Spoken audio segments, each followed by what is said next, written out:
মা ইলিশ রক্ষায় শনিবার থেকে 25শে অক্টোবর পর্যন্ত অভয়াশ্রম এলাকায় 22 দিন ইলিশ সহ সব ধরনের মাছ ধরার নিষেধাজ্ঞা দিয়েছে সরকার। এ সময় ইলিশ ধরা, পরিবহন, বিপণন ও মজুদ সম্পূর্ণ নিষিদ্ধ থাকবে।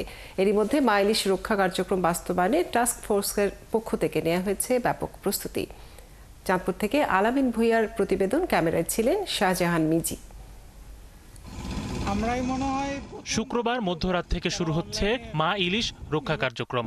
এই নিষেধাজ্ঞা কার্যকর করতে জেলার মতলব উত্তর উপজেলার ষাটনল থেকে হাইমচর উপজেলার চর ভৈরবী পর্যন্ত প্রায় 70 কিলোমিটার অভয়াশ্রম এলাকায় মাছ ধরে নিষেধাজ্ঞা দিয়েছে সরকার। 22 দিনের এই কর্মসূচি বাস্তবায়নে ইলিশ অভয়াশ্রমে ইলিশ সহ সব ধরনের মৎস্য আহরণ নিষিদ্ধ থাকবে। একই সাথে নিষিদ্ধ করা হয়েছে ইলিশ পরিবহন, ক্রয় বিক্রয়, বাজারজাত ও মজুত। কর্মসূচি সফল করতে চাঁদপুরে নিবন্ধিত 45,615 জন কর্মহীন জেলেদের জন্য দেওয়া হচ্ছে খাদ্য সহায়তা।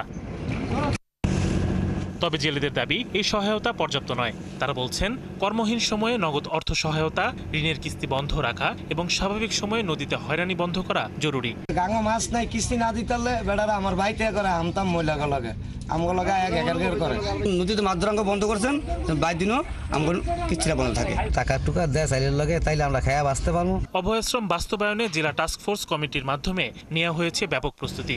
জেলে পল্লীতে করা হয়েছে প্রচার প্রচারণা ও মত বিনিময় সভা। এছাড়া অভিযানের সময় কঠোর নজরদারিও থাকবে বলছেন জেলা মৎস্য কর্মকর্তা।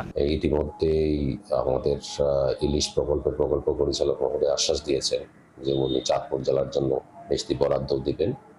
তো জেলার গুরুত্বপূর্ণ যে স্থানগুলো আছে আর কি, সেখানে আমরা নিয়মিত টহল জোরদার করতে পারবো। কোথাও থেকে যেন ইলিশ আহরণ, পরিবহন, সংরক্ষণ ও বিপণন করা না যায়, সেই বিষয়ে নজর রাখবে জেলা ও উপজেলা টাস্ক ফোর্স। এতে অংশ নেবে জেলা প্রশাসন, জেলা পুলিশ, নৌপুলিশ, নৌবাহিনী, কোস্টগার্ড ও জেলা মৎস্য বিভাগ।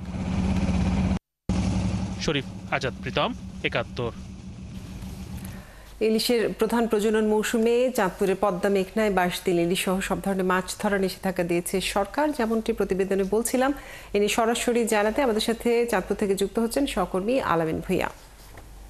আলামিন, ইলিশ রক্ষায় এই যে উদ্যোগ, 22 দিনের যে নিষেধাজ্ঞা, এই উদ্যোগ কতটা কাজে আসবে এবং এ নিয়ে জেলেরা কি বলছেন? জি, ধন্যবাদ কাজুরি। ইলিশের প্রধান প্রজনন মৌসুমে চাঁদপুরের পদ্মা এবং মেঘনায় 22 দিনের নিষেধাজ্ঞা দিয়েছে সরকার, যা আজকে মধ্যরাত থেকে শুরু হয়ে চলবে হচ্ছে 25 অক্টোবর পর্যন্ত। এই সময়ের মধ্যে কোনো জেলে যেন নদীতে মাছ শিকার করতে না পারে, সেই বিষয়ে প্রস্তুতি নিবে হচ্ছে জেলা প্রশাসন। অলরেডি ইতোমধ্যে তারা বিভিন্ন কর্মসূচি হাতে নিয়েছে। এই কর্মসূচির আওতায় তারা নিবন্ধিত চাঁদপুরের প্রায় 45,615 জন জেলেকে খাদ্য সহায়তা দিবেন এবং এই খাদ্য সহায়তার বিষয়ে জেলেদের দাবি হচ্ছে এগুলি একেবারেই পর্যাপ্ত না। তারা বলছেন যে কর্মহীন সময়ে নগদ অর্থ, ঋণের কিস্তি শুধু কাগজে বন্ধ নয়, বাস্তবে বন্ধ রাখা আর কি।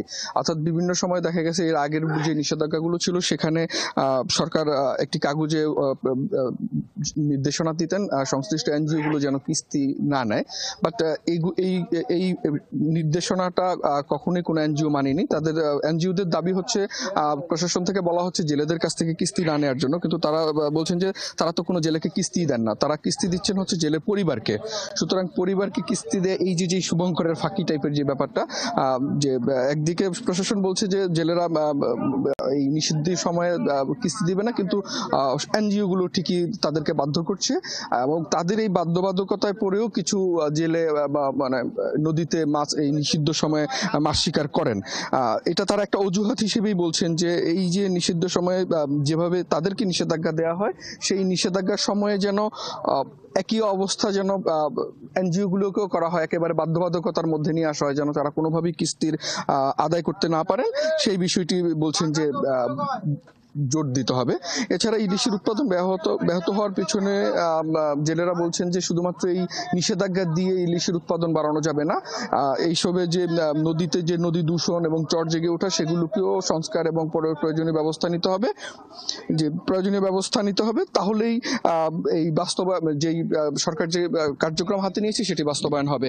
আর জেলেরা বলছেন যে শুধুমাত্র নির্দিষ্ট কোনো অঞ্চলকে এককভাবে নজরদারির আওতা না এনে পুরো জেলাকে, অর্থাৎ চাঁদপুরের যে 70 কিলোমিটার এলাকা, সেই 70 কিলোমিটার পুরোটাকেই নজরদারির আওতায় আনতে হবে।